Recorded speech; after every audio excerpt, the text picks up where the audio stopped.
All right. Well, that is a new guest to the. Oh, all right. Well, good. Well,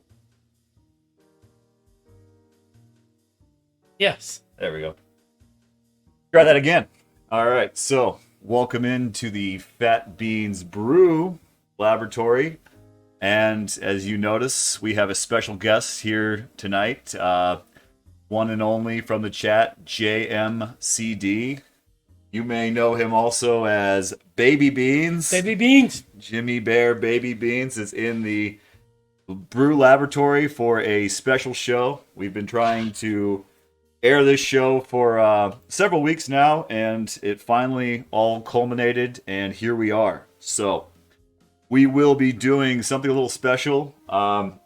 Normally, I'm not this aggressive in my coffee conversion, but Jim has told me that he has been an avid hater of coffee for 66 years now, Jim? Well, yes, it's been a long time. There's no taste. I mean, there's taste. It's all bitter. Okay, so let's explore a little bit of that before we even go any further. So when you say all bitter, now can you elaborate a little bit more on that? Because that's something that a lot of people, probably in our audience as well, would say is that the biggest knock on coffee is that it's bitter, and that's not just black coffee. I mean, that's people will say, they just don't like coffee. There's a stigma that coffee is just not a good drink, and that's where the cream and sugar really start to butt in. So tell us about that. Yeah, I'd be happy to. There's two things I really don't like, and they're similar. It's beets and coffee, because they both taste like dirt. I mean, it's like drinking dirt. Ouch. Well, Uh, that's okay because wait, let me finish. Well, all right. When you say something I love so much tastes like dirt, like it's just Well, and I do occasionally have a cup from my Keurig, okay. and when I do, I have some nice hazelnut creamer that I brought along with me. So here's what Baby Beans is alluding to. This is a Coffee Mate. You may know and love it. I'm sure a lot of you have one of these in your refrigerator. So you got this. And We also brought. This is a common staple in your house for coffee: Ready Whip or Whip in a Cam, and something that we actually promote here in the Fat Beans Laboratory: Heavy Whipping Cream. So when you have your Keurig, these are the kind of things that can make it bearable. yeah, I mean, but it's usually about a 50-50 mix. Okay, so 50% coffee, 50% coffee mates. Yeah, to get it down. Okay. So, just give you guys an idea of what brings Baby Beans to the lab to even want to try coffee. Because, I mean, if you have this disdain, it tastes like dirt, I'd rather be drinking sugared cream than drinking coffee, then the first thing that comes to mind is, then why even join? At 66, you're at the point where you don't need to be adding anything new to your repertoire. But this isn't me being like, you've got to drink coffee. I mean, I don't do a lot of I don't really try to push coffee on people. I do tell them why I love it. But is there anything that intrigues you about coffee that makes you, if you think there was a chance that coffee could taste better, that you're intrigued by? Be honest, I'm intrigued. I'm intrigued with the health benefits. At 66, I like to think I'm fairly healthy for my age, I would say, yeah. and seems to be a lot of health benefits to drinking coffee on a regular basis, as long as you don't overdo it. And I've missed out on a lot of years of not drinking coffee regularly in the morning. And, if there's some way to be able to taste it and have it not choke me, I'd be up to doing that. Right. So I think what you're alluding to is coffee has been the benefactor of a lot of good press over the last, I mean, really the last 10 years, but it seems like every time you open up a mainstream news site, or really anywhere, any sort of Facebook or Instagram, you're always hearing everyone starting to promote that not only is black coffee good for you, but it's extremely good for you. There's always been this kind of adage that coffee that has a lot of caffeine, and it does. I mean, it is a drink with a lot of caffeine, and that's why we'll talk about that here in a minute, because it is 8:30 at night. But it is a drink that has considerably more caffeine than other caffeinated drinks. So it's always been that coffee maybe isn't something that's good for you. But lately, what they're finding out is that coffee has tons of antioxidants, which makes it good for your heart. It's good for your liver. It's good for your eyesight. It's also really good at engaging the hippocampus, keeping it young, which makes it good for memory. People that drink upwards to 4 cups of coffee continue to see more and more health benefits. So the people that are drinking just 1 cup, all the way up to the people that say, I drink 4 cups. Now that's 6 ounces. That's not like you're drinking 24 ounces of coffee, but you gain immense health benefits. Now, there is a caveat to that, though. It is that health benefit does not come when you put 50% of this in. The reason I say the health benefits do not come to 50% is that this right now has about 2% daily fat, but when you go down to it, it has 5 grams of sugar per 1 tablespoon. So if you were to drink 6 ounces, you would be drinking roughly, not great at math. You'd be drinking about 4 tablespoons of this, which would put you right about 150 calories and at 50% of your daily sugar intake.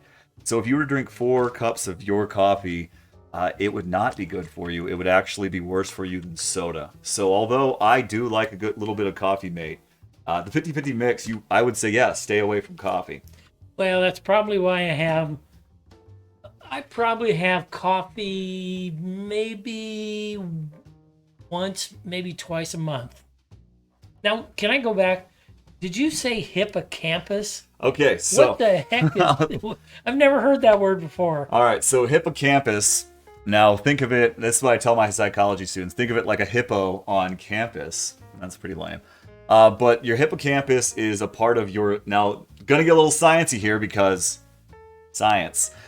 All right, so your brain, you have a brain, right?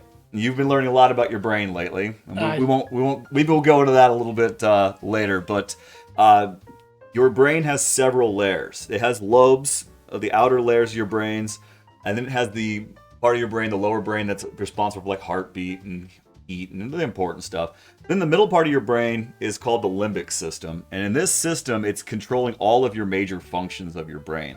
You have the thalamus, the hypothalamus, the hippocampus, the amygdala. So a lot of the functions that make you who you are exist within the brain there. So your emotions, your memories, how you process things, how you read things, fear, all of these things in the middle part of your brain are being controlled. Well, the hippocampus has the duty of, it's the memory section of your brain. So what it's essentially saying is this is something worth storing or retrieving. So when you have memories, it is responsible for not only storing memories, but allowing you to retrieve memories as well. Like the fact that you talked for 5 minutes and I remembered hippocampus? Boom. Boom. So, yeah, I know. Boom. You get me talking about the brain, and I'll go for a day or two. Hey, Webb, can I answer your question? My drink of choice in the morning is milk. I drink a glass of milk every morning. And what's it about milk that you like? Other than that you're a 7-year-old boy. I drink 1% milk every day. It's just the most soothing thing that I just can't do without it. All right. So that's actually, so it's soothing. Do you like that it's like smooth? Do you like the balance? Smooth, balance. It just goes down easy. It's just refreshing. I think that's it. The most refreshing thing. So is it that you like the cold drink in the morning? Yeah. I guess that's okay. Partly. And that's, there's just some things that coffee won't be able to replicate. You could get into the iced coffees. Now, I'm not probably the best person to promote those. Yeah. And in fact, if you talk to the really hardcore iced coffee drinkers, they'll probably tell you that they're probably drinking as much cream and sugar as you are. They don't like to admit it because they have someone else make it for them. But if you were to ask Starbucks how much cream and sugar you use in an iced coffee, they're probably about a 50-50 mix. Let's get back to the health benefits. So there's a lot of health benefits that you would like to see if you can get into.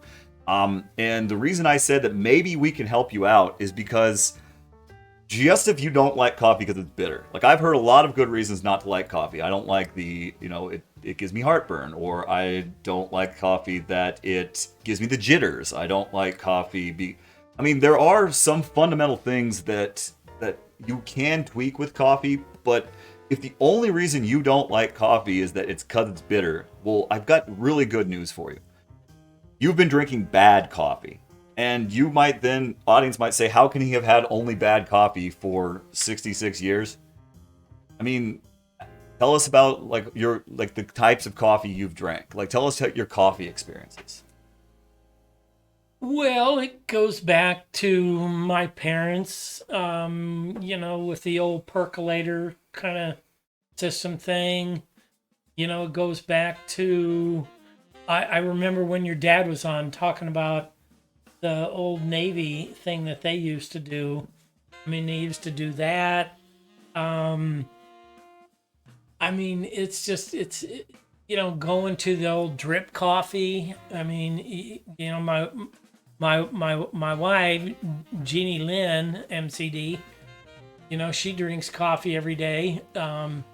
She used to do the drip, and now it's the Keurig. And, so occasionally I'll have, in my Keurig of choice, of course, is hazelnut, of course. So, I'll do one of those every couple weeks, maybe once a month. And, that's been it. I never really had anything other than that. So you've never even gone to a coffee shop and gotten a coffee from a coffee shop? I've been to a coffee shop, yes. What's a coffee shop? Huh? What coffee shop? Actually, I've been to Black Dog before. Okay. That was a cool place. I've been to Starbucks. Okay. Been to those. But I will be very honest with you. Every time, Jeannie Lynn, back me up here. Every time I've ever gone, I order a smoothie. Okay, so you're actually, what you just described, and I know it seems like, oh, well, because I could come back and like, well, you just haven't had good coffee, but you've actually described what most coffee drinkers in this country have experienced. Like when I was a kid, like you drink it from a pot, or right. You would, and now like Keurig at my work. It's not that you can experience it. And to be honest with you, I only started drinking coffee 6 or 7 years ago, and the thought of going to a coffee shop, even like Black Dog, which is a cool place, yeah, but then going up to a barista while they're like steam's coming out, and they like have like aprons on, and they got their mustaches are just filled with bubbles of sweat because they're working so hard. The thought of saying, hey, can you tell me what would taste good?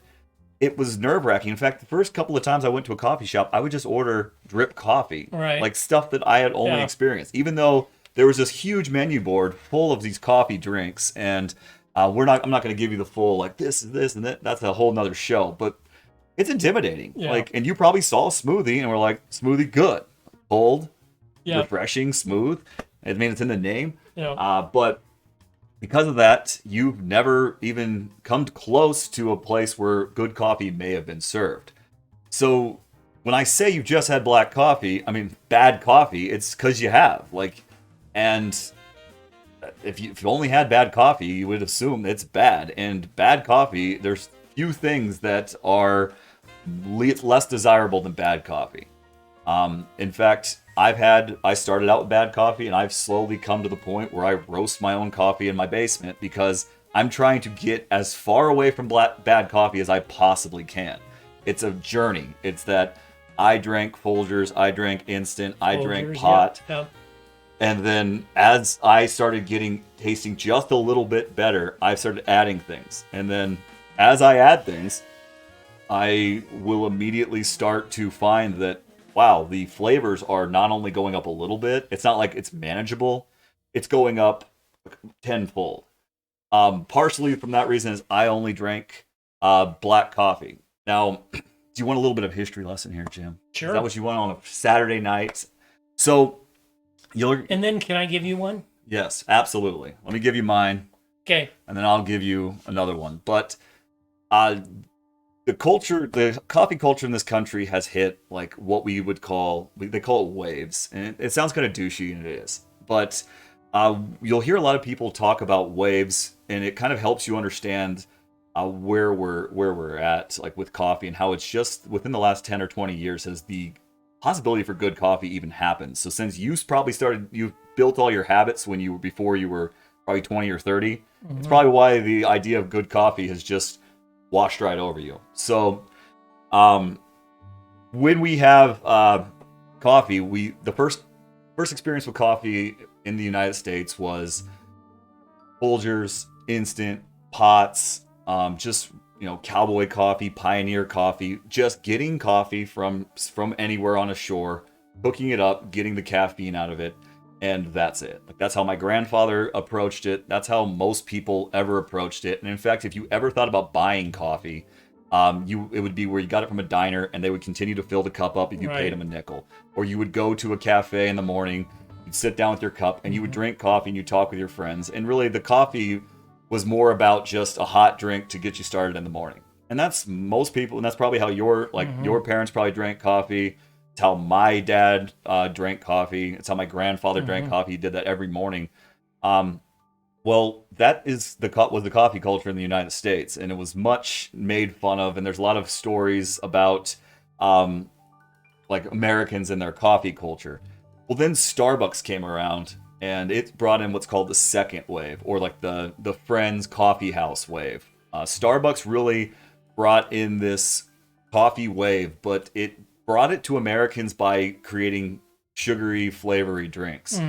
And it wasn't that they were making really good coffee, but they were, they were using espresso, which they brought from, that the Italians made, and they were using espresso, like the Italian style drinks, but then they were Americaning it up by dumping cream and sugar in it and giving you like the coffee house experience. So really the focus wasn't on the coffee quality. It was like sitting in a coffee shop, and instead of like, at home, like going a place and being excited.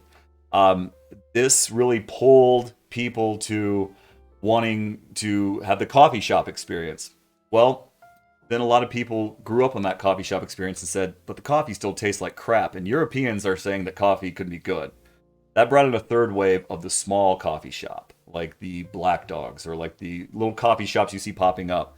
That's what we call a specialty coffee shop. And specialty means that the coffee beans that they're getting, sourcing, and brewing from the farm all the way to the place, they're taking much more interest. It's not just about getting coffee and selling it. It's about what kind of coffee is it? What kind of flavors does the coffee have in it? What kind of brewing methods do I need to do to get the best flavor out? This specialty coffee, I mean, there'll be people that have been doing this, for 30, 40 years. They're very, have contact with Europe, but really only become a thing in the United States over the last 20, 25 years. And with specialty coffee, that's where people started realizing, like, wow, coffee can taste good, it tastes great. And that's where we're at right now. Now, some people would argue that the fourth wave is now teaching people and then making this specialty coffee at their house. Like saying that you can actually have the highest end coffee shop stuff at your house. So now you tell me a history story. And just very brief, for a long time, hey, Jelly, for a long time, I was a very bland beer drinker. I enjoy my beer. Natty Light. I still drink the old Natty Light, and never would ever drink any of those crafty kind of beers. One day, a buddy of mine said, I want you to try this. And we went and tasted this crappy beer. And it's like, wow, this has got a unique flavor. And then it just kind of opened my eyes, opened my taste buds. And then I went on to learn there's lagers, there's ales, two different styles of beers. And then from there, You learn about IPAs, and you learn about the lagers, how the different brewing techniques, and it just opened up a whole new world for me. And it's just amazing that that kind of flavor exists in a beer. I mean, so very similar. Yeah, and that's in beer in this country has seen. So what we've learned now is that It's Americans don't have a lot of good cultures with the stuff. We like to get the stuff, Yeah. have the stuff, and drink lots of the stuff. But what we are just now figuring out is that the stuff can actually be good too. Yeah. And it's very, very similar to that of beer. Can I So add- yeah, absolutely. Web, I prefer a hazy IPA. That's my beer of choice. It's all Dutch to me. So that's one world that I've never gotten into. So maybe that's a whole nother show. And yes, Web, earlier you asked about the Cup of Joe. That was me that answered that. I think you Googled it. I feel like you Googled that. Now, I heard it on a Netflix show, Oh. and I thought, I remember that. And then I did Google it to make sure. So, you're right. All right. So what we've got planned for tonight, now that we've gotten our 25 minutes of just BSing an introduction out of the way. Yeah. But what we got planned for tonight is I have a couple of bad beans here. And really, this is just what I drink. It's what I roast. There's nothing special about this. Instead of trying to say, hey, I'm going to throw a bunch of different, like like your buddy with your beer. Right. If your buddy with the beer was trying to give you all the different types and tell you, like, this is a this and this is a that, I'm not going to do that. What I'm going to do is I'm going to take something I believe to be good, what people in the chat have been experiencing, and they said it was good. And these are all different walks of life of coffee drink. I'm going to brew it, but I'm going to brew it good, what I consider to be good. Now, I'm going to use something simple. This isn't something that we have to be at a coffee shop or, again, this is something I always use here, but this gives me so much flexibility. So I'm just going to brew you a cup of coffee, and I just want you to be fully honest. I want you to say, okay, like these are flavors I may have never tasted before, but then if it's too strong, I want you to say it's too strong. If you still taste a lot of that bitter, I want you to just tell me that it's bitter. Because, this is a medium roasted coffee, so there is a little bit of bitter in here, and we can always go to the really fruity, but I don't want to start you out here. That's if you had the hazy IPA was the first beer you got. So this is just a So, what is that? good question. This is the Ethiopian that they've all been talking about and drinking. Now, funny story about this, I actually roasted this just a little bit darker to try to take some of the lemon flavor out. Lemon tends to be the flavor that people just it gets confused the first time coffee drinkers. They're like, I really like it, but there's this like really like acidy taste. Well, it's because this has a lemon taste in it that's tying all of its acid taste together, and it can be a little bit intense. So I have tried to roast that out, and it's going to have a chocolatey flavor in. Kind of like the grapefruit in an IPA? Kind of like that. Huh. So what we're going to do is then I'm going to give it to you. Then I'm going to allow you to drink it, give me your notes, and then I'm going to allow you to put just a little bit of heavy whipping cream in. Okay. No coffee mate, no whipped cream, and then I want you to see your experience there. Now, if we can just get you there and you're like, okay, that's something I might want to, then we'll start trying to mask it to you more. But I just want you to experience a good cup of coffee, Right. and then we can build from there. Because if you get a good cup of coffee and you're just like, this still tastes like dirt and it's disgusting, then you're out of the game. Sure. Then we don't have to do it anymore. But if you're like, okay, there's a lot going on here, let's see what else you got. So I'm game. all right, We'll so do it. make him try a bean. Try that. That's the only thing people wanted in the chat was just you trying coffee bean.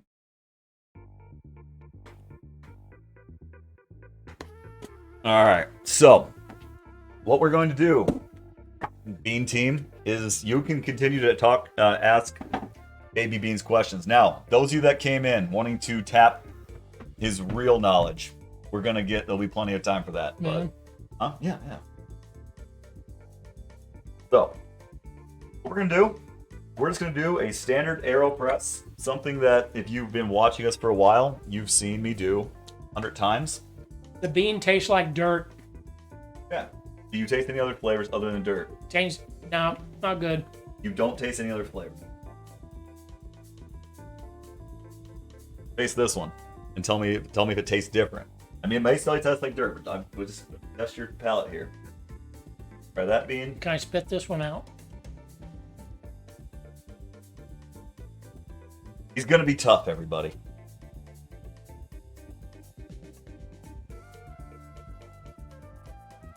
No one ever said it was gonna be easy.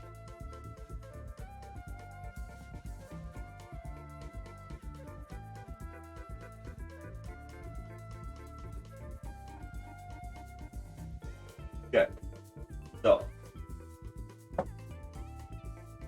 Now the second bean's better. second bean's better. There you go. Yeah. And you can taste different flavors, right? Mm-hmm. So what you just tasted was that this is a medium roast. This is a light roast. What was the first one? The first one was a medium roast. I like You said the second one. you like the second one. That's okay. We're going to do the medium roast first because it's going to give you a very smooth bodied taste. Now, if it still tastes like dirt, we can always go to the second one and pull it to like a fruitier cereal kind of taste. But that's good to know. All right. Answer the all right, now it's time for free for all. Ask Baby Beans anything while Fat Beans goes and gets some stuff. Okay, now that he's gone, you want me to be honest?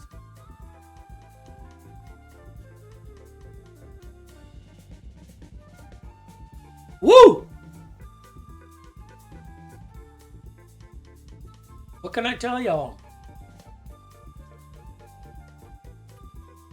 I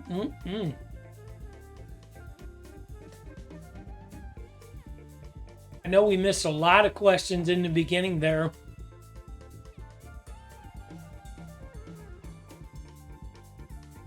You know, Jelly, it's natural.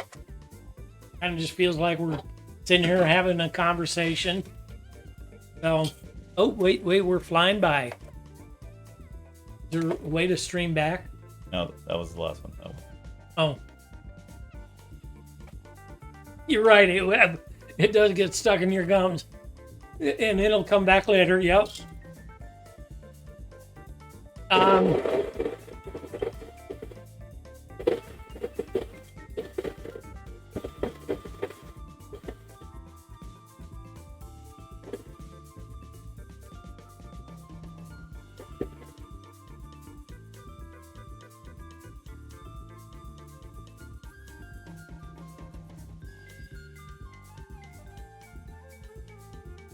Jill, to answer your question, how late am I going to be up? It depends on how I balance it with the hazy IPA. Oh, it's about to become a super special guest show now. You know, I can't hear the music. What are we playing? Can you advise? Hi, guys.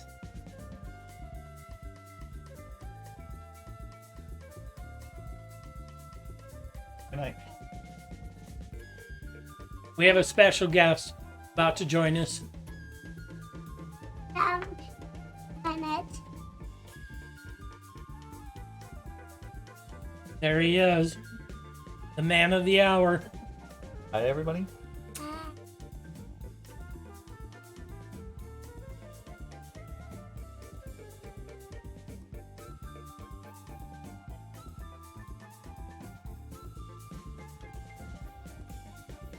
Hey, Webb, you might be onto something there. We have some plans in the works. Planning every day. We will get the hard part out of the way first. Yeah. I think I need a toothpick.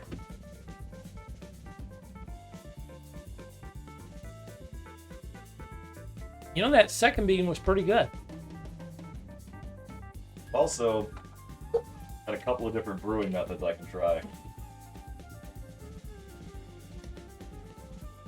Let's do it.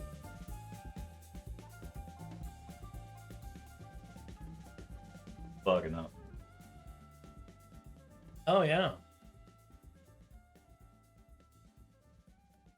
Hogging the camera.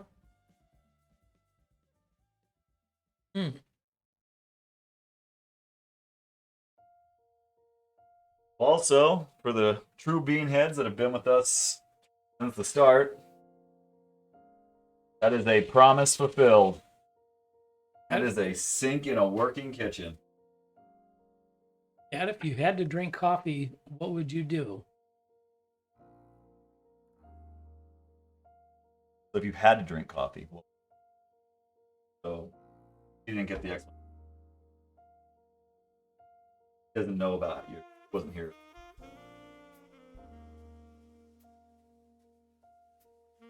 Doesn't know what kind of coffee, how you drink.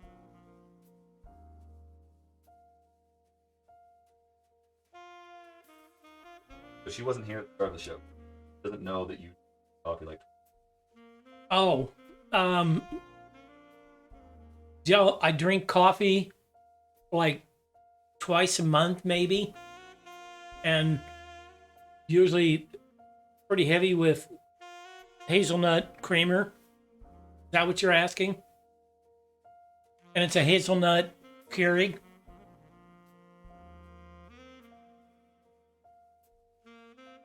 And it's, pretty tasty. I don't know why I drink it. I guess it'd be cool.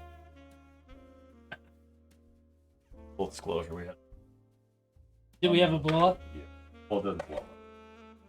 I didn't. I don't want to do that twice in a row. Oh, no, we haven't.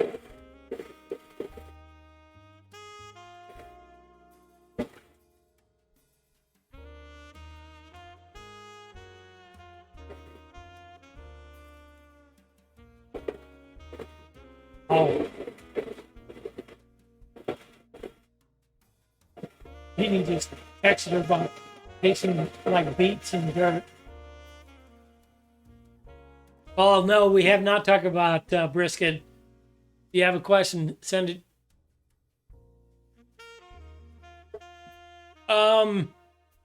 Jay Divine, you might be reading our mind.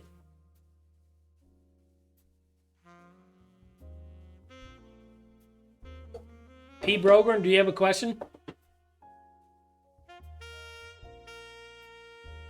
It lags a little. Okay.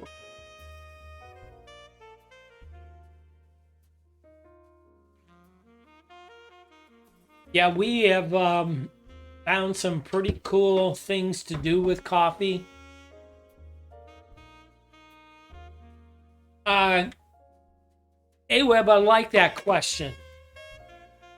I have my favorite restaurant believes in using nothing but salt and pepper. I would have. I use, it's not a sticky rub, but it has a little bit more than just salt and pepper in it. But I don't believe in putting a whole lot in it.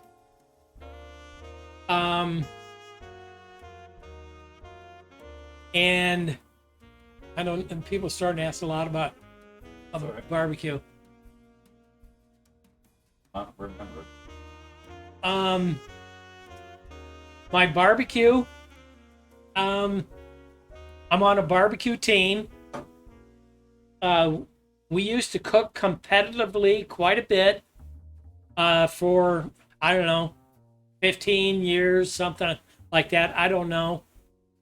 We travel around a bit, and my team was made up of 5 guys.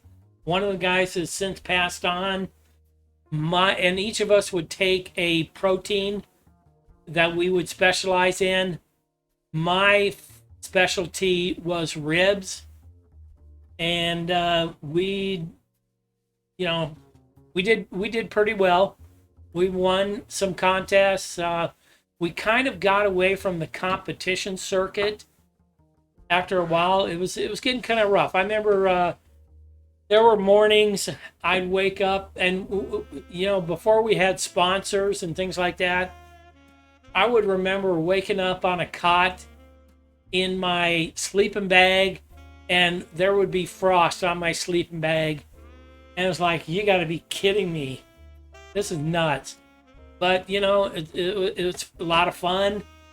You got to love what you're doing. But, we all knew how to cook each other's proteins. But we all kind of tended to make sure we all focused on our own protein. And what kind of ribs do I cook? I cook St. Louis style ribs. They're not the baby back ribs. They're the full.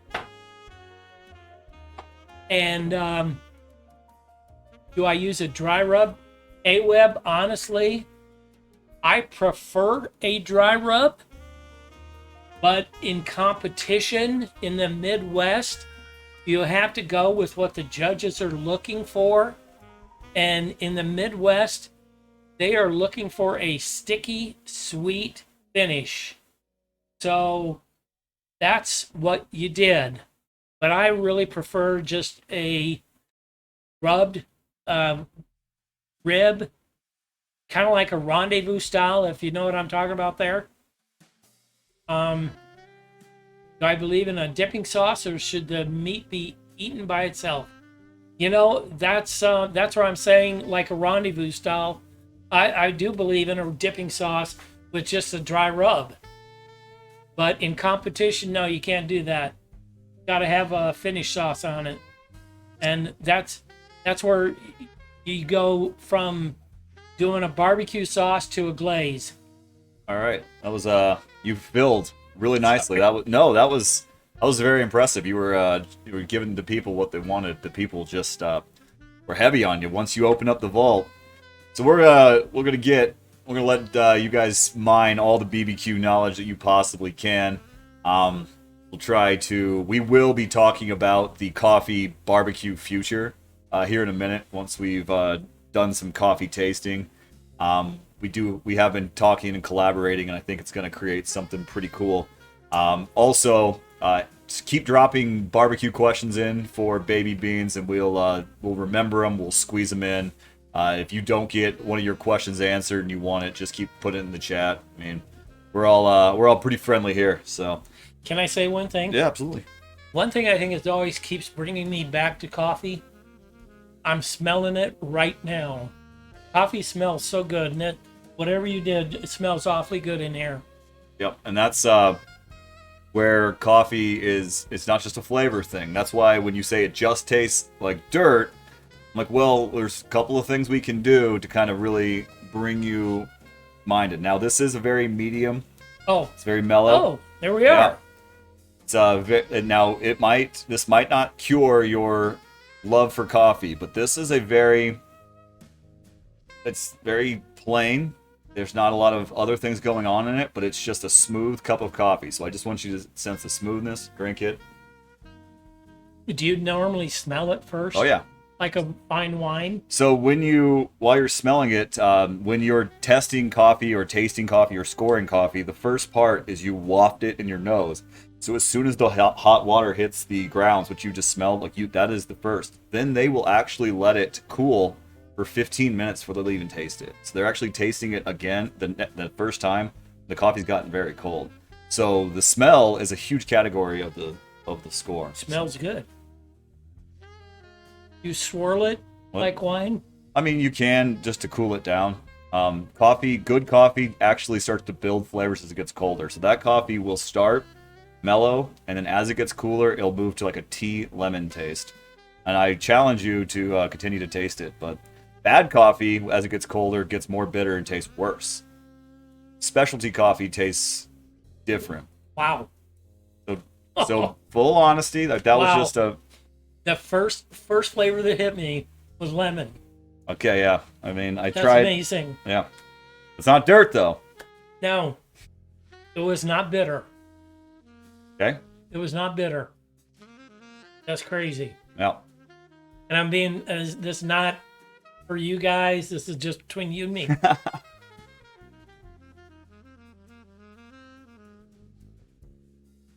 I could drink this. Yeah. So that is something And this is the bean I didn't like. That's the bean you did not like.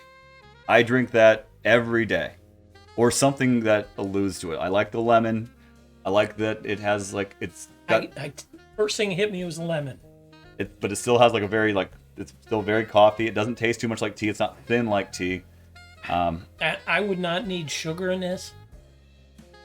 No, I mean that's the world. Now it's not that I'm some sort of savant. Like all I did was I roasted it. I found good beans. I roasted Cheers. it. Yeah. But so there it is. Cheers, all. Now, if you got questions or if you have been you're a little bit reluctant to coffee, pick his brain because. I mean, I'm guessing he's probably not going to be drinking the 8 cups a day. But the thing about coffee is, and you're not my first convert, so I'm going to work hard on you because like I have some strategies. But so you know, just start drinking more and more coffee because you're like, if that is what coffee is, and there's things related to it, that's when the journey begins. So now, The fact that I'm taking mouthfuls is nuts. yeah, now. This would not pair well with that. I don't need it. Okay. And if you are still wanting to add a little bit of body to it, you can use some of this, which Don't need it. never.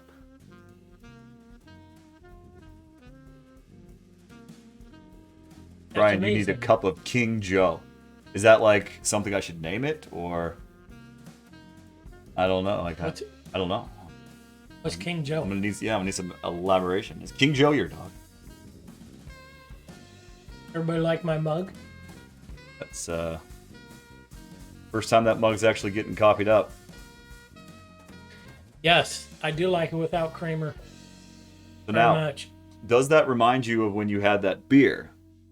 So now you see that the hype isn't like it's not just a bunch of crazy hipsters chasing dirt drinks. There is something there. Now, here's the thing about coffee, and I don't want to like overhit the stats, but coffee has I think somewhere in like wine has hundreds of flavors, and I'm sure you've drank wine and you've heard of all the flavors. Coffee, because of the aromatics and the different aromatics and all the different places it's grown, has thousands of more taste characteristics that can be manipulated. So that one cup is not like the only cup. Like that's just one thing that I happen to have roasted in there. So all right, well, as well do another one. That was Jeannie Lynn. That is amazing. It was good. You're right, Jilly. Cup of Joe. Oh yeah. Oh, all right, Jill. I'm getting older. It takes me a little bit of. What is it? Remember, we had this whole story about Joe, where Joe got back from the army, and Oh, that's going to be all right, deal. The first blend, if we ever make a blend in Fat Beans Coffee, we will call it King Joe. King Joe. King Joe blend.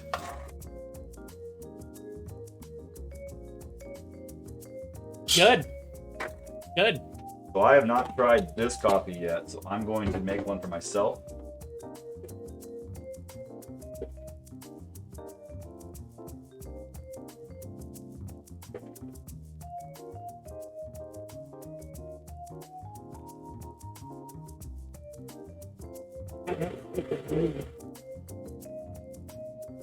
That works.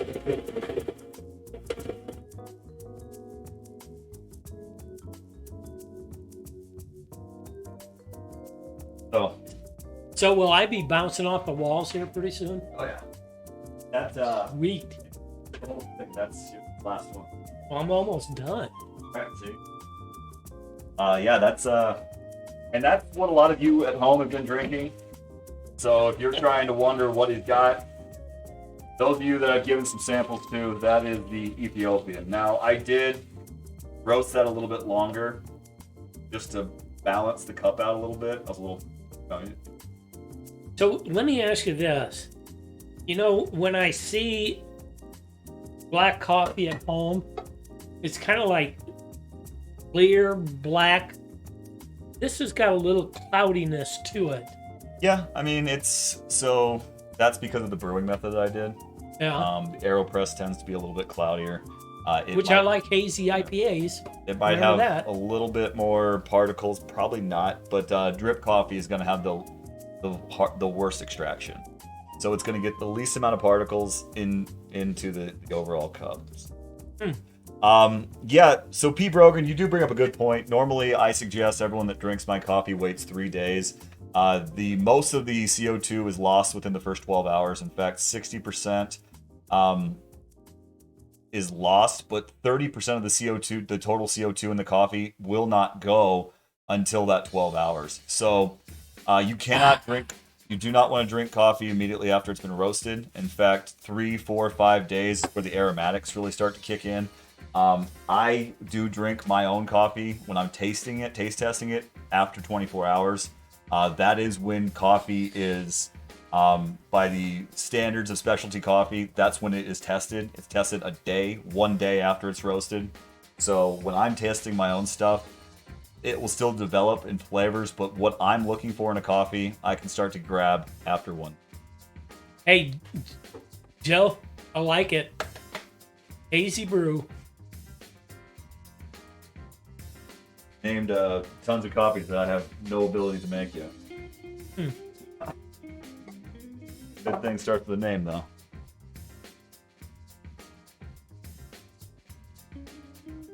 So he's going to take a break. I'm going to brew myself up a little bit of coffee. Messing around with my cameras here too. Good to see you all in the chat today, and I'm glad we got to do this. I had a feeling once I got a chance to talk with old Baby Beans and give him just a little coffee tutorial.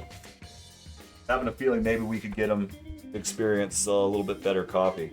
And I would say that for all of you at home, if you're reluctant because of coffee, simply because of the taste, go to a coffee shop, get a pour-over coffee, sit down and just see what really good coffee tastes like, and then judge if you're a coffee drinker or not. If that pour-over, even for a little bit, made you think, okay, I like this, I could drink this, then you're on the path. Then you come back to me, and we'll start to install some things to make coffee a little bit more pleasurable. There are some very small tweaks that you can make at home to make a really good cup. Doesn't even mean having an AeroPress. He said that he had a drip coffee. You can even turn drip coffee into great coffee as long as you take some certain steps. So, brewing up my own.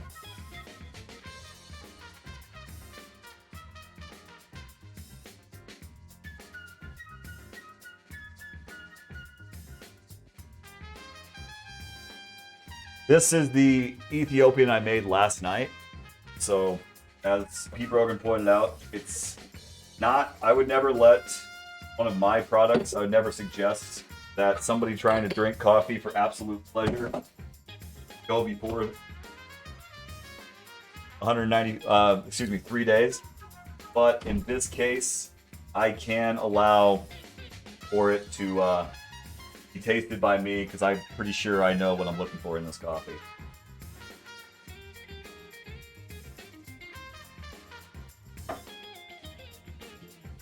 They say you're on the path to coffee righteousness.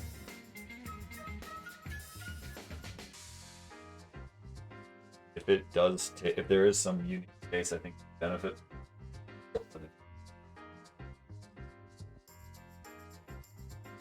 Cartwheels and stuff.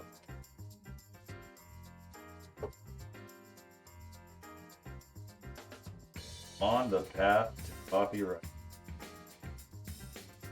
While he was drinking that coffee and telling you guys all about the flavor notes and everything, full disclosure, I was getting jealous. I really just wanted my own Joe cup of.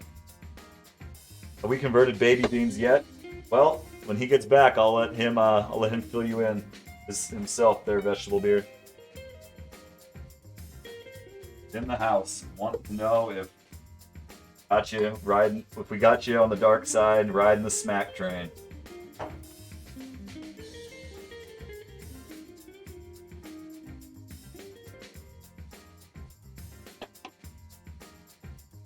I don't know if we've converted him yet, but I think we got him on the right road.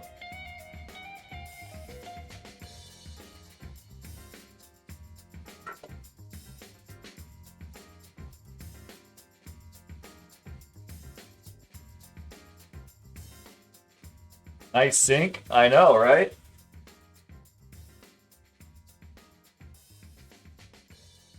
Finally fulfilled one of the key cornerstone promises of the Fat Beans Roasting Lab show. We will have a kitchen that has a sink. Vegetable Beard, hello. Well, he wants to know if you've been converted, Vegetable Beard. Oh, Baby Beans, sorry. you know, I will tell you, I was amazed. I can see drinking that. I can see drinking coffee like that. Yes. I don't know. I mean, I don't know if I want to invest in all that equipment to do that. I mean, the Keurig's so easy and convenient. It's not coffee. Very convenient making coffee because it doesn't make coffee. Isn't that good? Now you've said here's kind of the caveat on that. Do you have a drip coffee maker? No.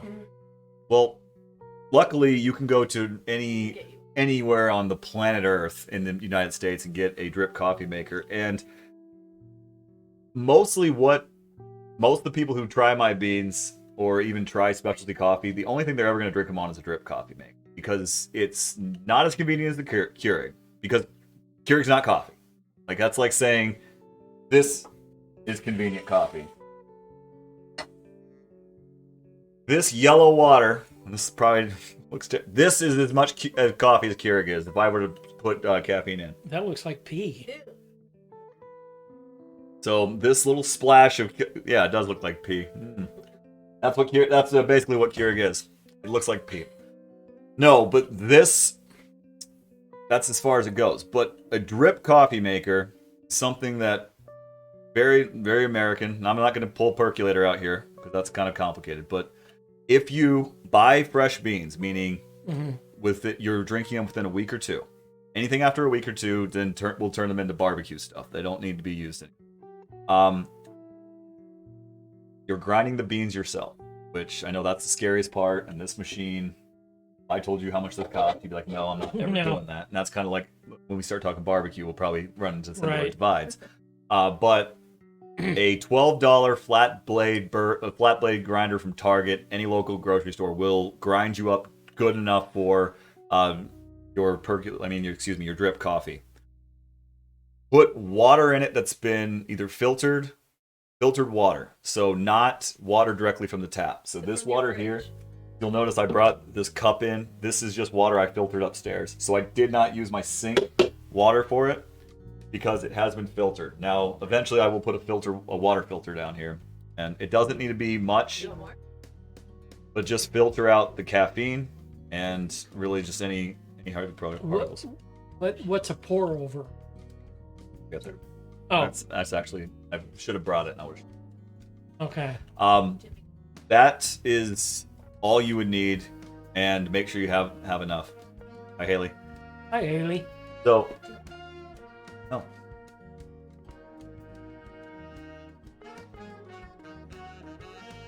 that's all you would ever need. So, I mean, it's $5 investment at a yard sale or secondhand store, $12 investment in a burr grinder, and it will make you 12 cups, so enough coffee for everyone, which not even a Keurig can do.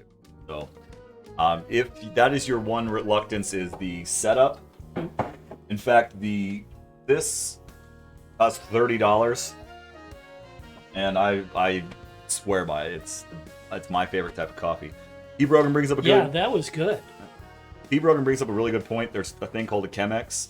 It's a pour-over coffee method that makes a couple. Is that what you had up here? Yeah, tell Julie to grab the Chemex. And then what Vegetable Beard is alluding to is a pour over, which is just a little plastic thing that you actually pour over a cup with hot water.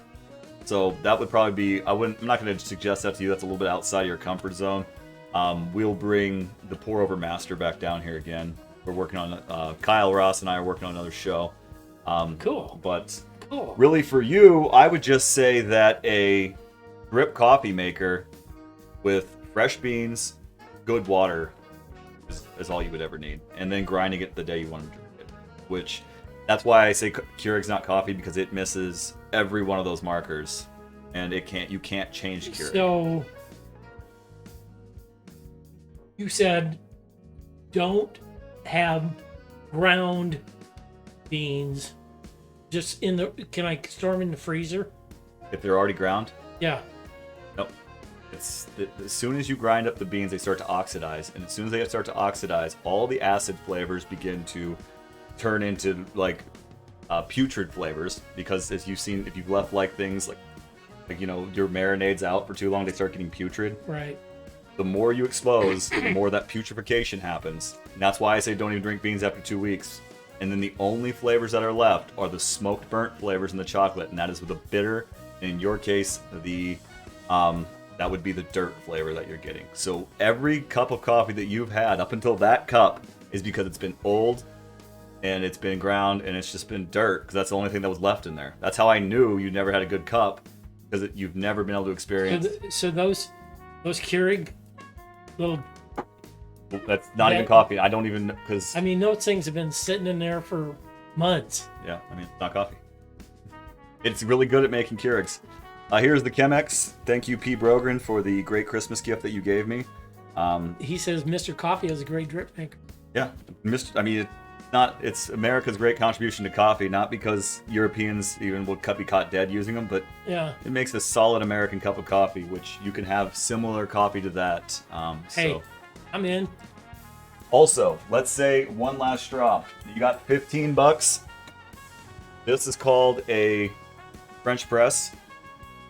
You grind it up, pour it in the bottom, you pour hot water on top of it, you let it sit for 5 minutes. This is the filter. It pushes it down, it plunges it down. French press coffee. Not my favorite, not bad though. Really strong coffee. Espresso. No, not espresso strong, but very, very acid intense coffee.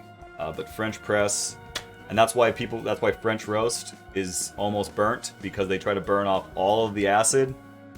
They don't taste it in their French press.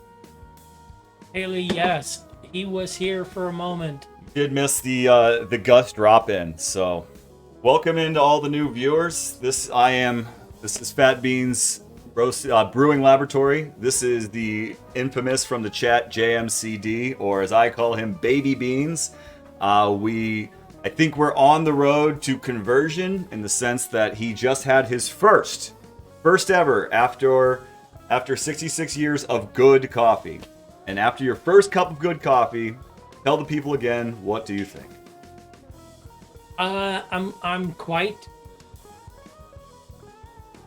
surprised. When I took that first drink, the thing that immediately hit me in the back of my tongue was lemon. And it was like, even though he said he was doing lemon, I didn't really think about it, really, whatever. It was just like lemon taste. And the thing what was appealing to me was that the coffee was not clear. It was hazy. I love hazy. And when I tasted it, well, first when I took it, I smelled it. It smelled good. Coffee always smells good. The coffee tastes like dirt. Really? Right. It tastes like dirt. But when I tasted it, it hit me, and it was lemon. But then tasting it, it was smooth. It was nice. It wasn't bitter. It didn't make me gag. So it was good. I mean, you saw me, I was gulping. That was weird. So I enjoyed it. So yeah, and that just think that cup you drank is good for you. Like that was your medicine for the day. Yeah, and it's good for your soul too, because like you said, the aromatics and everything was just. Can I answer Vegetable Beard? Absolutely. Vegetable Beard. So, real quick, I have in my backyard, I have a smoker, I have a grill, I have a gas grill, and I have a Weber, and I have a flat top. So briquettes or lump charcoal, my answer is yes. It depends on what I'm using. If I want to use something for high heat, I use the lump charcoal. If I want to use something that will burn longer, I'll use briquettes. There you go. So you look at all my coffee paraphernalia, and like he would be the equivalent of me with coffee. It's what he does as a home barbecuer. And that's a nice little transition into another segment or another talk. Please start, if you have any coffee questions, throw them into me, especially about if you're new to coffee, you've only drank Starbucks or McDonald's coffee, and you want to maybe experience what he did. I can give you some tips. It's not that I'm going to be like, you have to drink my coffee. I mean, I'm just a part of the very, very small piece of the puzzle in that I roast up coffee. I select coffee I think would be good and roast it. I do make good coffee. I believe my own, toot my own horn a little bit. But one small piece. This is the guy. If you are a home barbecuer, this is what you've been waiting for. The barbecue questions, we'll be answering those right now. And we're also going to introduce some ideas that Baby Beans and I have been having. So, I have a barrel smoker that I've been using lump, but I've been waiting to try burquettes, excuse me. That'll be my next big thing. And Jim and the DOBB is Brian with Fat Beans Coffee Lab. So I'll respond to that. In your barrel smoker, it depends on your temperature, how your barrel smoker controls the heat. If you're controlling the heat with the lump, I continue to use the lump. If you can maintain the heat where you want it to be, keep using the lump. If you want to try the briquettes, do. You might get a longer burn with the briquettes, but you're going to get more ash with the briquettes. Just keep that in mind. Jilly with DOBB, people probably don't know what that means, but the name of our barbecue team is Disciples of Blues and Barbecue. That's where DOBB comes from. Okay, so. Yes, I do, Joe. When you fried your eyebrows, I do remember that. Is the Traeger smoke? Now, this is a good question because I'm guessing a lot of us have heard about Traeger. So, is the Traeger smoker the equivalent to Keurig? You've heard me bemoan Keurig. Do you believe that Traeger doesn't give you a real barbecuing experience? I'm going to answer that first. So, can I ask this? Yeah. Can I get another cup of coffee? Sure. Back to work. Paul, the Traeger has a great place. In fact, I wish I had a Traeger. Traeger is a great backyard smoker. It's perfect, for out, in your backyard. It's convenient. You just go outside, you set the dial, and you use your pellets. There's nothing wrong with it. The only thing is you gotta start out low to get the smoke going, because if you start out high, you're not gonna get much smoke out of those pellets. So nothing wrong with the Traeger. They do a great job. We missed several that rolled up fast. Okay. Oh, we didn't. Vegetable beer just gave a root beer comp.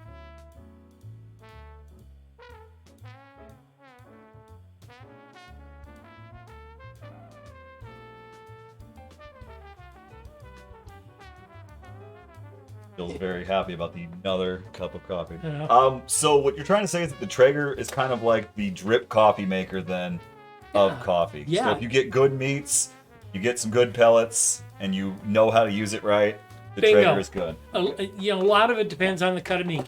You got a good cup of meat, and you take care of it. It's all about knowing the tool that you use and utilizing correctly. I mean, know the tool that you're using and have a good cut of meat. So how important is meat to barbecue? Now, full disclosure, before I do this, I know very, very little about barbecue. Although I've tasted, it's kind of like other people around with me with coffee. They're like, why do I need to learn coffee? The guy knows how to make it. But I have, just hearing you talk and learn, like, since I've been doing my own home thing with coffee, the barbecue culture has been really starting to hit me like a lightning bolt. I'm like, this fits perfect. So I guess my question to you is, how important is the meat in barbecue? I know that's a real shotgun question. That's a very broad question, but the meat is the number one most important thing in the barbecue. It doesn't matter, you can have the best equipment, you can have the best charcoal, you can have $1 million worth. I mean, when we go compete at the American Royal, there's these guys with $1 million trailers and everything else. We can compete with those guys. It just depends on the quality of the meat that you have. Now then, it's up. If you come in with a crappy piece of meat, you don't stand a chance. If you have a good cut of meat, then you're in the running. Then it's up to you to make sure that you do what you need to do from there, from rubbing it right, and when I say rubbing it, we can get into that later. You don't really rub it, but the cooking it correctly, temping it correctly, the techniques you use on it, everything else. And making sure you're doing what the judges are looking for. So it's all about what the judges are looking for. Loud.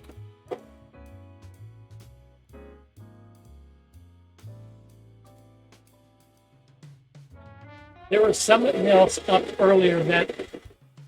Oh, I wanted to answer Jill's question.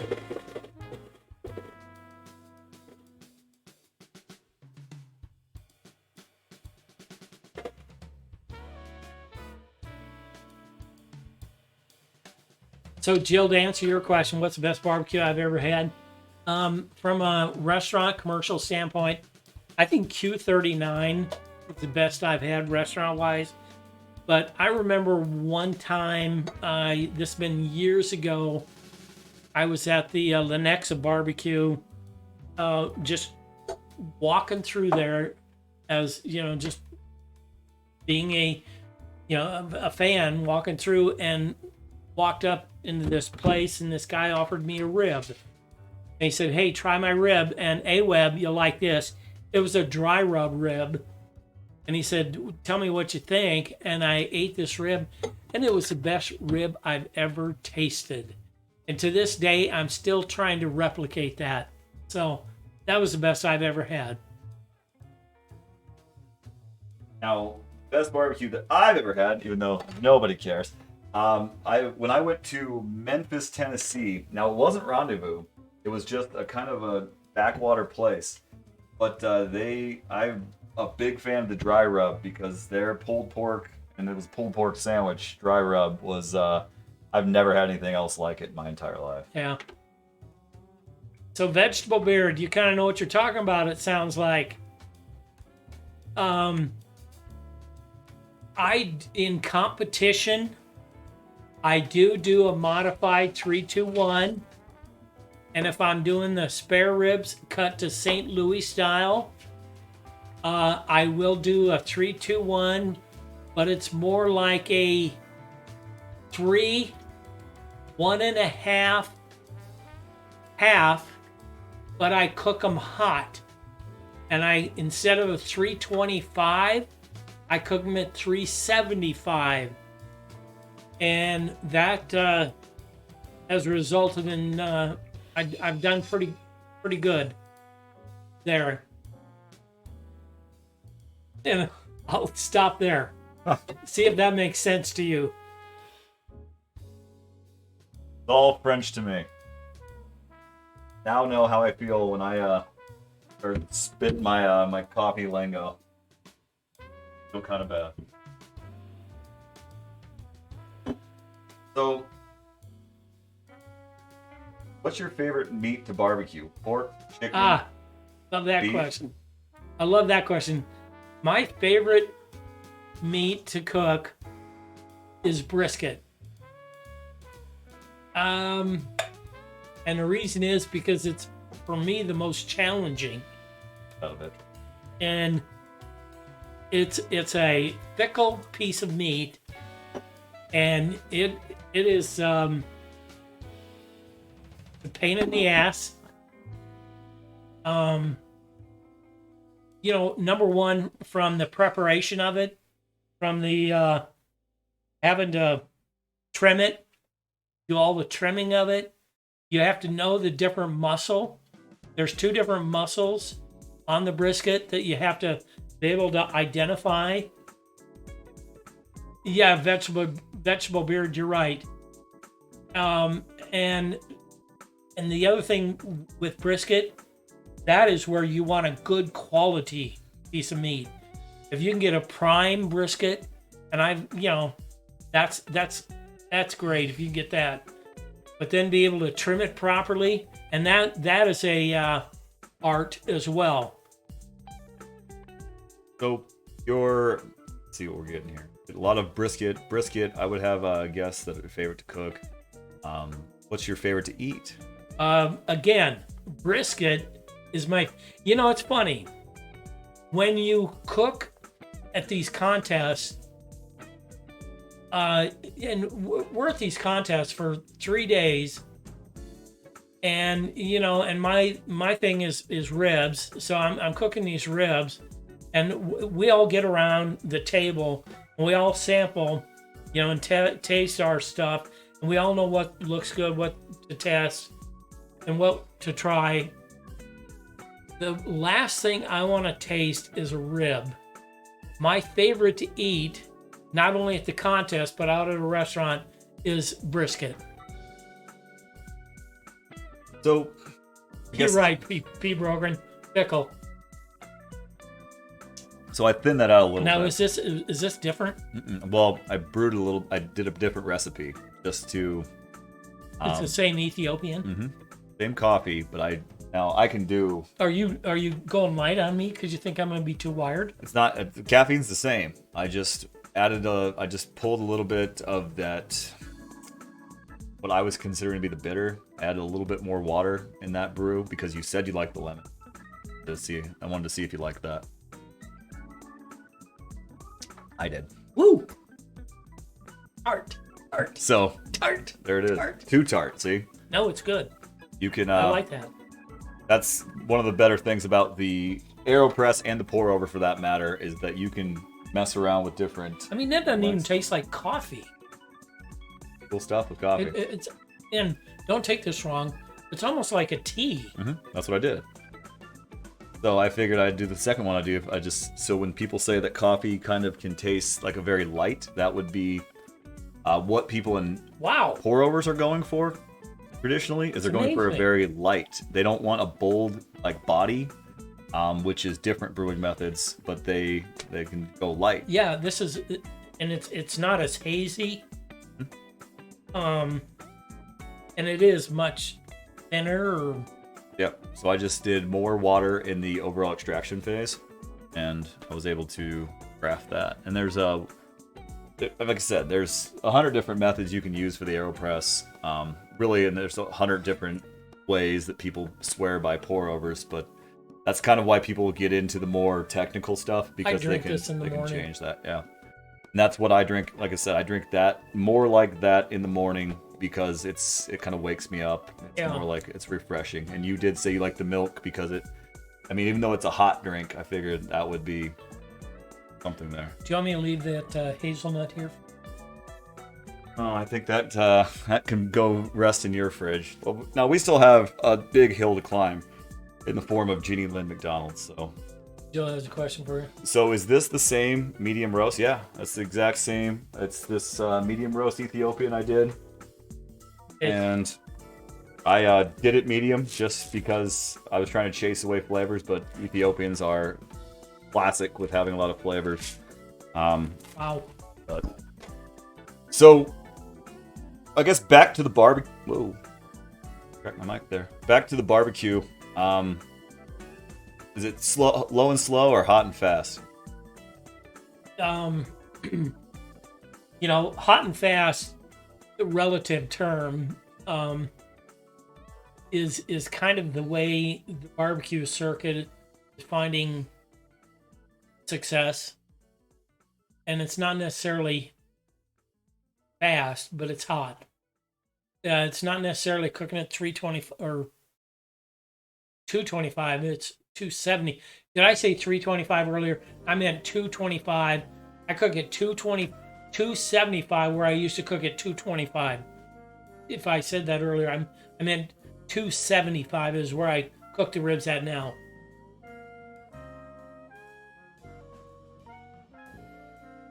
So that's the way to go. All right, so hot and fast. That's Hot and fast. That's what I've always was been hearing. So it's Yep. good. So I guess that brings us to coffee and barbecue. Now this is a good marriage because I know very little bit about barbecue and you know very little bit about coffee. So I can't really think about where coffee would fit in.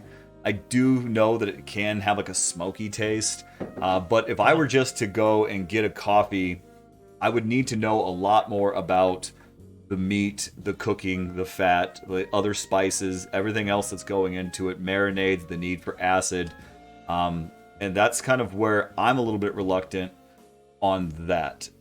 How do you feel when you think about coffee and with all of your barbecue knowledge? Like, where does coffee fit? I mean, right off the bat, I think it'd make a good rub. I mean, mixed with some spices. I think, particularly on a beef cut, maybe on a pork cut, but particularly on a beef cut, with that smoky, herby, flavor. I think, grinding it up, mixing it in with some garlic, some salt, some other things like that. I think it'd be a terrific rub. That's one thing. The other thing, I was thinking about, I would think if you were to combine it with, how about some red wine and some garlic cloves and make a marinade out of it to marinate like a steak. It'd be good for steak. I think it'd go well with beef. I see, because when I think about like steak, and just from my own perspective, like if I took something like an Ethiopian or something classic with a lemon, roast, I brewed it really, really light. I think a lot of that acid would go in there, and I think even that might replace the wine or be paired kind of different with the wine. Yeah. But I also could see how darker roasts would make good for a rub because you'd get that bittersweet, that. Yes. So even that just gets my mind really going. Well, see, that's where, you'd have to, knowing the difference between the different roasting, it'd be interesting to see doing dark roast versus light roast, and I mean, maybe it'd be fine, kind of fun. I would guess that freshness is probably the one thing that a lot of barbecuers aren't messing around with their beans. It doesn't seem like something there. So the Ethiopian level, I know turkey breast. I mean, there's a lot of flavors. Like clove is, so like with pork, there's a lot of the coffees I come into. So yeah, you were having one with a clove flavor the other night. Yeah, that'd be terrific. So what we're saying is that I need to start learning more about barbecue so that we can master. So what would you think about this method, and maybe starting on Sundays, that we just get on Sundays? I mean, it's going to be a little bit longer roasts, but that's okay. I mean, a little bit longer shows, but you just start teaching me some of the basics, and then so our viewers can start learning them as well. And then as I feel more comfortable, we can then make the collaboration of the barbecue to coffee world. Are you ready to do that? You feel comfortable with this crowd? Sure, all absolutely. Right. Well, I think that might be a new addition. So I know it's like, man, this guy streams this all the time. But so what I'm seeing in my head is a barbecue training of sorts. So what I just did with you we turn the script, and then you train me in barbecue. Now, I'm not a slouch at cooking. It's not like you have to teach me like to chop, but it's just my instincts, I think, with barbecue are what's going to need to be honed up a little bit. And I think with a little bit of honing, I think I can easily mix in the coffee that we need to start doing some cool coffee collaborations. And I'm going to make a disclaimer like you always do. All right. I'm by no means the barbecue expert in the world. I do a pretty good job. You know, I've been on the circuit a little bit. I do a lot of home barbecuing, and we've been, you know, cook competitively, but I don't want to say I'm the best out there, but I kind of know my way around it a little bit. I mean, but when you are paired up against 12 or 13 other people, like in competitions with your family, you tend to always get first. So it's not that I'm asking you to be like a chef. I'm just saying that of information I have access to, you seem to be the best. Yeah. False. You are the barbecue expert. Well, there you go. See? Barbecue expert for sure. I just want to throw that disclaimer out there.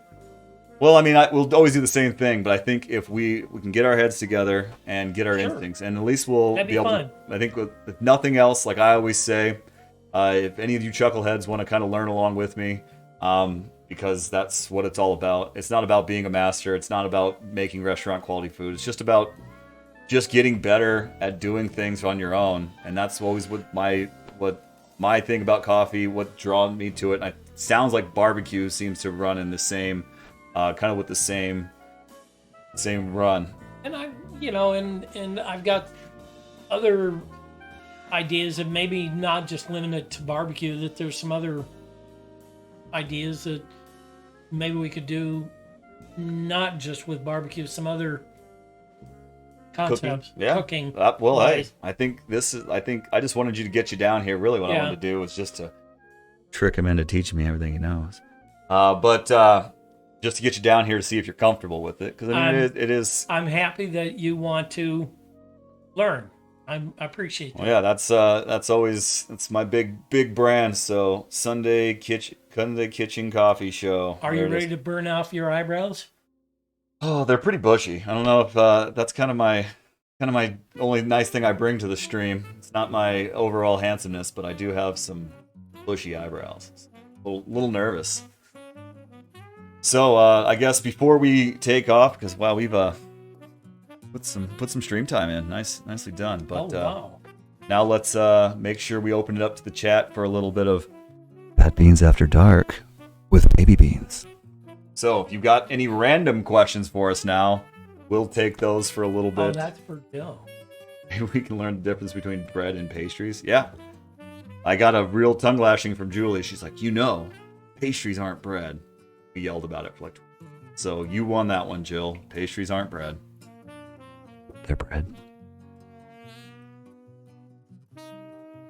But so now you have 2 cups of coffee, and what are you gonna do for the next 6 hours? I feel more alive. Well, I wouldn't have done that if I wouldn't have done that if I were you. The mic lean in. So here we are, Fat Beans After Dark. You know what that basically was? Fat beans. Everyone drops the stream. I know. I've been here. Pastries aren't bread. Why?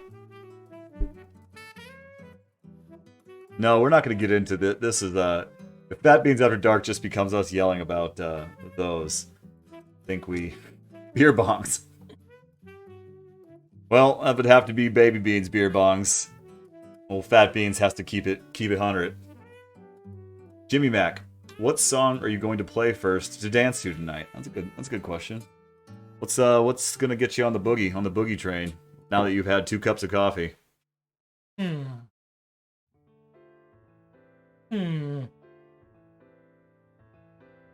I will tell you. And I'll just sit here and look good.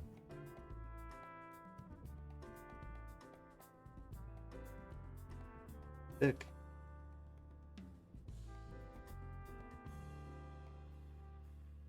Just don't play anything, or we'll get canceled. I'm not. We'll get canceled. For the sound.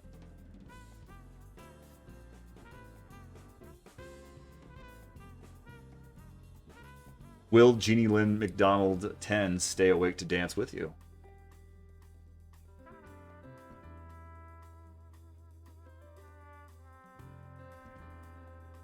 How about Gotta Get Up? Gotta Get Up. Is that this song from Russian Dolls? It is. Okay. Very good. See? I see. I watch TV. I don't live down here like some of you are starting to believe. I watch a little bit of programs. I watch TV programs. Kind of fires me up. Gotta Get Up. Harry Nielsen. Where's my coffee? Well, you just got to walk down here, Jeannie Lynn Yeah, McDonald. come on down. It's down here. I mean, the equipment's out. Although, I'm kind of done with my second cup. You're cut off. You have Yeah. been. There's a 2-drink minimum down here in the lab after 9:30. So, looking good. I know. The bushy eyebrows.